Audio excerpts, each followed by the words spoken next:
आज की हमारी क्लास है दो व्यंजनों के बीच का स्वर। सबसे पहली बात, हमारे चैनल में जो जो बच्चे नए जुड़े हैं हमारे चैनल को सब्सक्राइब करें, बेल आइकन दबाएं और लाइक करें, फॉलो करें एंड शेयर करें ताकि हम ऐसी अच्छी अच्छी वीडियो बच्चों को लिए दे सकें। आइए आज हम देखते हैं हमारे आज की जो क्लास है दो व्यंजनों के बीच का स्वर। अब ये जो हमारा आज का जो क्लास है, आज की जो हमारी क्लास है उसमें हम देखेंगे कि दो व्यंजनों के बीच का स्वर हम कैसे लगा सकते हैं। इसका बोलने का अर्थ ये है कि जब दो व्यंजन कौन से स्थान में मिलते हैं। हमारी पुरानी क्लास में हमने देखा है कि व्यंजनों को जहां से हम लिखते हैं वहां से व्यंजन चालू होते हैं और जहां पर उसका अंतिम छोर होता है वो उसका तीसरा स्थान होता है। मतलब एक व्यंजन में मात्रा लगाने के कितने स्थान होते हैं? 3 स्थान होते हैं और उस तीसरे स्थान से ही दूसरा व्यंजन या तो ऊपर जाता है या तो नीचे जाता है या बाएं से दायां जाता है। मतलब अधोगामी भी हो सकते हैं व्यंजन, ऊर्ध्वगामी हो सकते हैं और अग्रगामी भी हो सकते हैं। तो हम ध्यान रखेंगे कि तीसरे स्थान में कौन कौन सी मात्रा आती है। हमारे तीसरे स्थान में आती है एक बड़ी ई और छोटी ई। ये गाढ़ी बिंदु है, ये हल्की बिंदु है। उसी प्रकार से तीसरे स्थान में आता है गाढ़ा डैश ऊ की मात्रा, हल्का डैश छोटा ऊ की मात्रा। तो इस मात्रा को हमको आज उपयोग करना है। बच्चे ध्यान रखेंगे कि सिर्फ तीसरे स्थान की मात्रा को हमको बस आज उपयोग करना है। ये क्यों लगाई जाती है? कभी कभार ऐसा होता है कि कुछ व्यंजन जब मिलते हैं तो उसमें दूसरे व्यंजन का या पहले व्यंजन में ऐसा हो जाता है कि मात्रा लगाने के स्थान तीसरी मात्रा लगाने के स्थान नहीं हो पाता।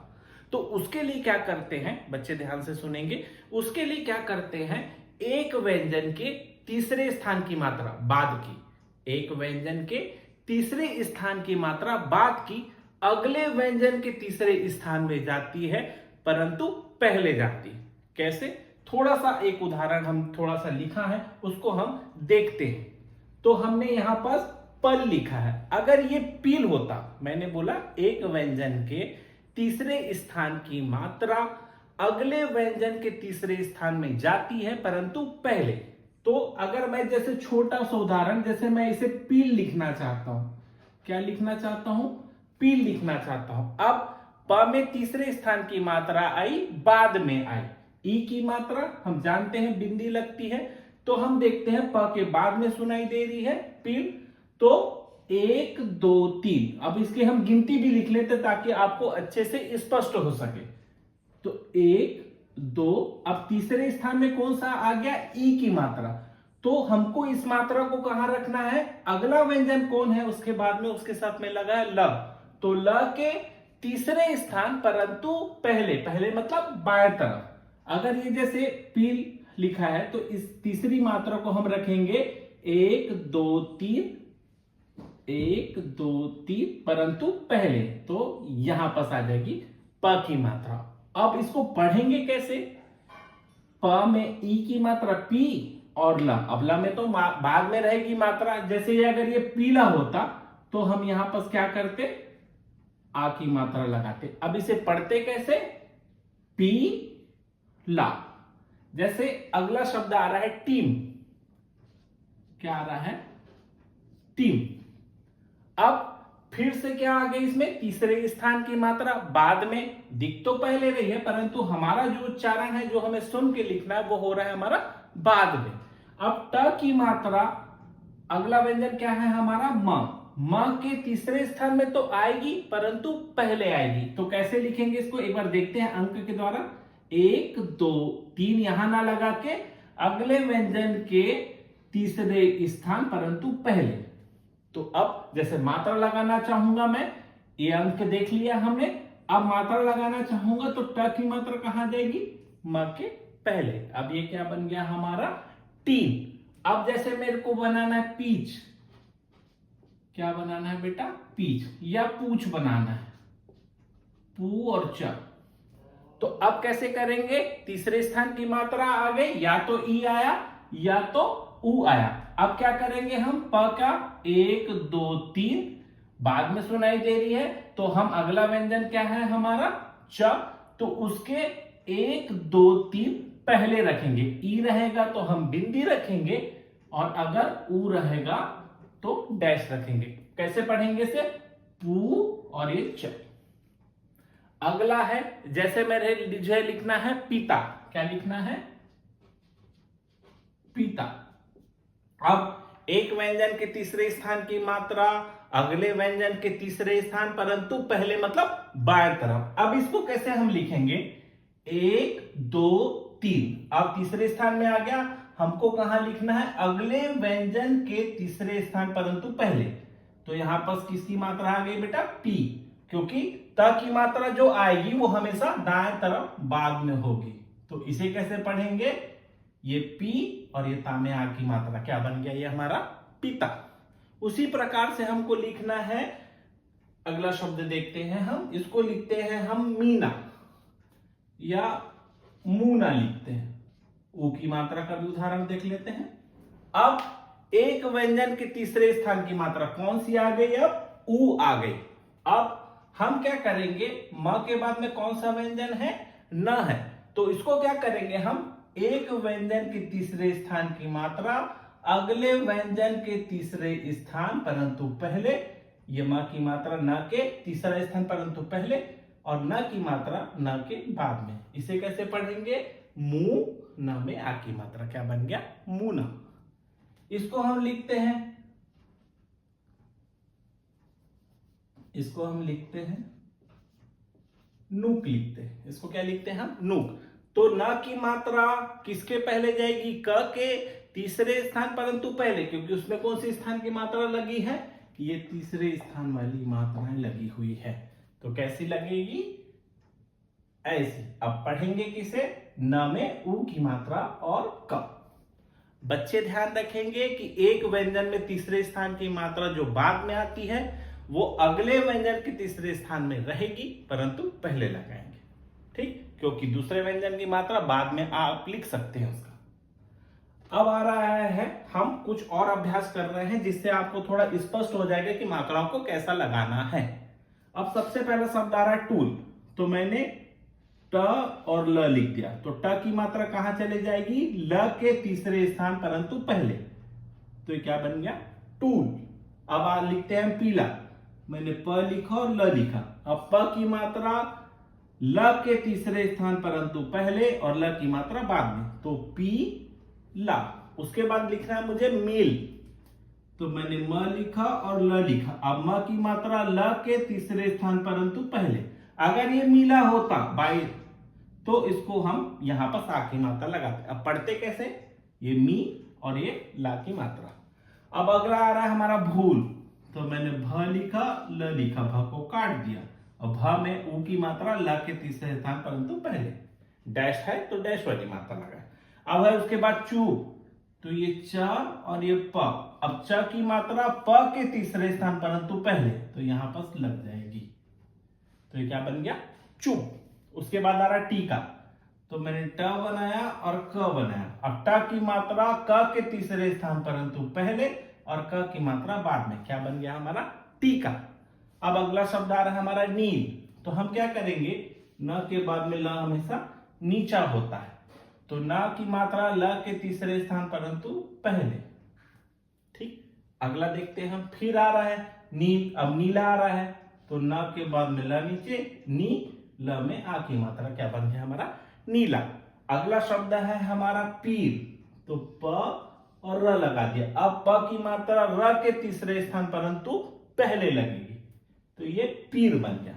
उसके बाद आ रहा है हमारा अगला शब्द कूल। तो हम क बनाएंगे, ल बनाएंगे। अब क की मात्रा ल के तीसरे स्थान परंतु पहले, तो ये क्या बन गया हमारा? कूल। अगला है हमारा पूख। तो हमने प बनाया, ख लाइन पे बनाया, ख को काटा, प की मात्रा ख के पहले, तो ये पू और ये ख। लीला, हम ल ऊपर बना देंगे, तो ल की मात्रा अगले व्यंजन के तीसरे स्थान परंतु पहले और ये आ की मात्रा, कैसे पढ़ेंगे? ली और ये ला। उसके बाद आ रहा मीता। तो म और त बनाएंगे। म की मात्रा अगले व्यंजन के पहले तीसरे स्थान और त की मात्रा बाद में। उसी प्रकार से बनाएंगे वीप। तो ये व और हमारा प, व की मात्रा प के तीसरे स्थान परंतु पहले, इसे कैसे पढ़ेंगे वी और ये हमारा प, विदा। ये व और दा, व की मात्रा और ये दा की मात्रा, कैसे पढ़ेंगे वी और ये दा।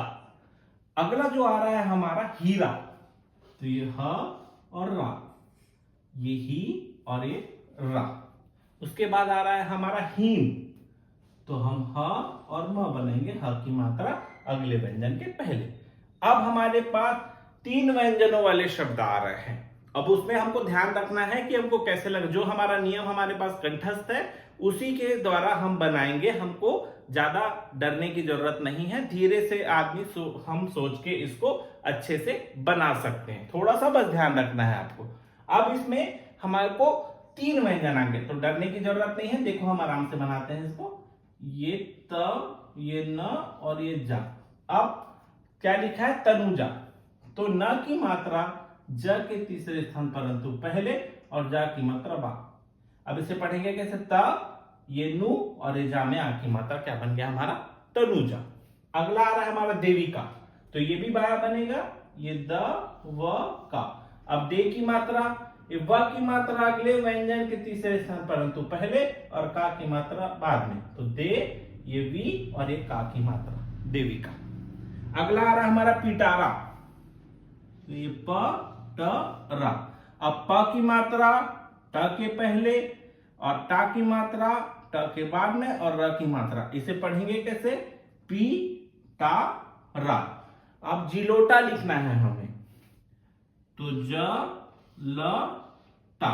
अब जी की मात्रा ल के पहले, लो की मात्रा और ये टा, जी लो टा।